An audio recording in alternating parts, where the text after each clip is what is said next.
and as they were about to perform their conjugal rites, the princess brought out a knife and slit his throat, and said to him, "Now your reign of terror has ended."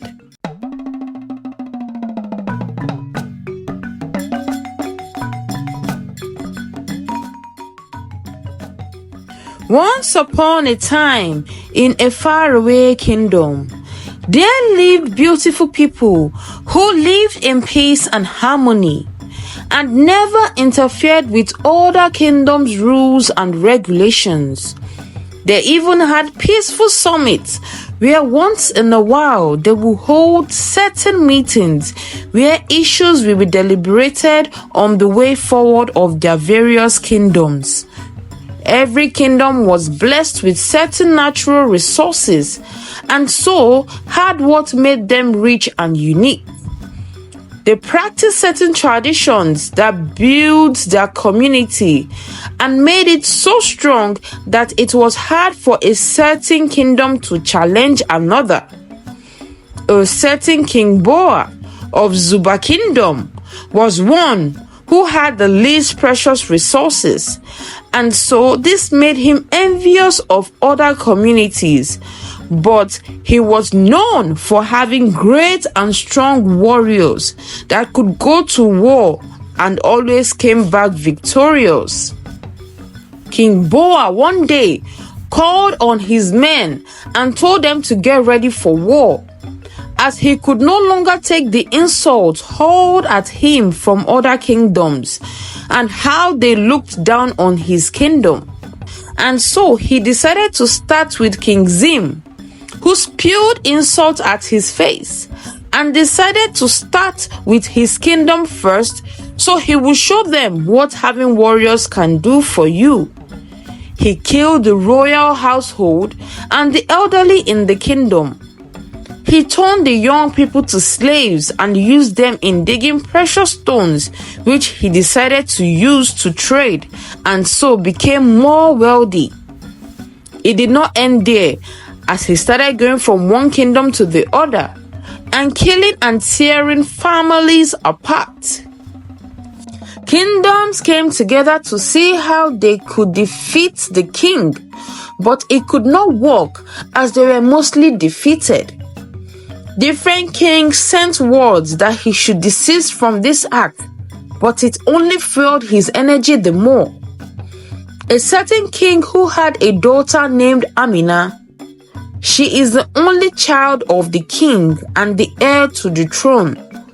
She is a great warrior, not only by hands, but also by heart, as she reasoned so highly and usually looked for means to handle serious situations so as it does not escalate.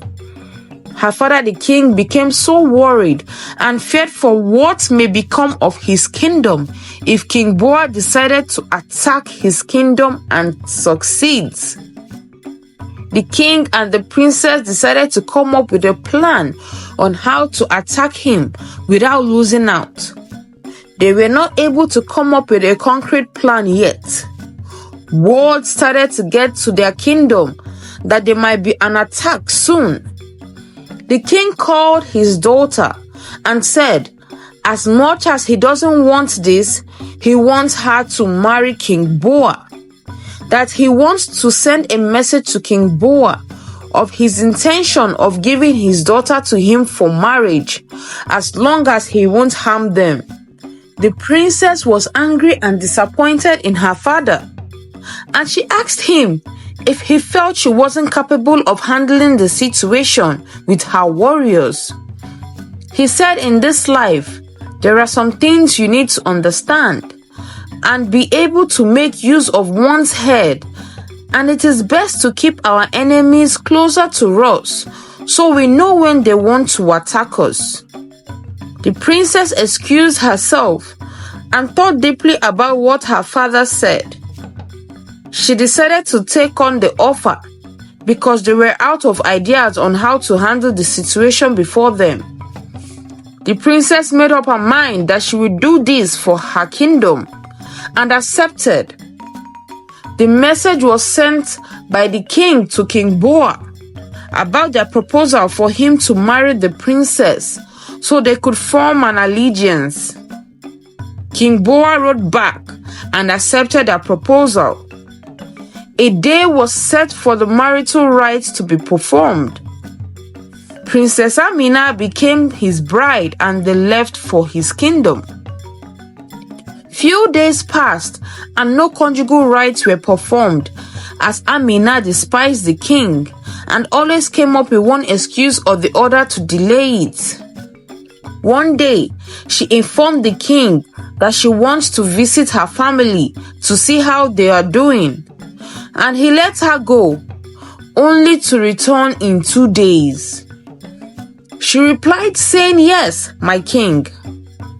On getting to her kingdom, she summoned her warriors to her chambers and had a thorough discussion with them. On the second day, she left for her husband's house. On the night of the princess' return, she decided to go to the king's chambers, where she dressed in a seductive way and told her husband it was time for them to perform their conjugal rites. This made the king so happy, and he instructed his guards not to disturb them. That same night, there were noise and rumbling going on outside the palace, and the princess was with the king, and as they were about to perform their conjugal rites, the princess brought out a knife and slit his throat, and said to him, "Now your reign of terror has ended." She immediately dressed in her warrior outfit and started to attack the guards at the door. She killed them, while her own warriors and people were outside fighting off King Boa's guards. Turns out that the princess, in thinking, she saw marrying the king as the only way to get close enough to kill the king and end his terror. She took her father's advice of keeping your enemies close, and she decided to keep her father out of the planning process because she did not want anyone to spoil her plans of ending the reign of King Boa. She freed the slaves and asked them to return back to their community. She took over the ruling of Zuba Kingdom and also the ruling of her father's kingdom. A peaceful summit was held after so many years of King Boa's terror. It also turned out that how King Boa changed was a particular day when they were having their peaceful summit meeting. They were discussing about how to handle a certain issue when King Boa wanted to make his input. They turned his suggestion down, saying, what does he have in his community, if not warriors? That people with natural resources are talking, that he should please sit down. This did not sit well with him, and so made him very angry, and decided he will make them eat their words. Princess Amina wanted to ensure that history never repeats itself again. Even though in years, never has it been heard that a woman ruled a kingdom. But this time around, it was different, as she brought an end to a great enemy. And she is the ruler of 2 kingdoms, and so she became their prime ruler. They all hailed her and called her Princess Amina, the warrior princess. The end. The lesson of this story is never undermine anyone. What you look down on can bring you a lasting solution or a great problem. In all you do, learn to plan well and not act on mere emotions. I hope you enjoyed this story. Please do not forget to click on the subscribe button as it helps us grow. Turn on the post notification so you'll be the first to know when I drop a new story. Like, share, and leave us a comment, and I will see you in my next video. Till then, bye.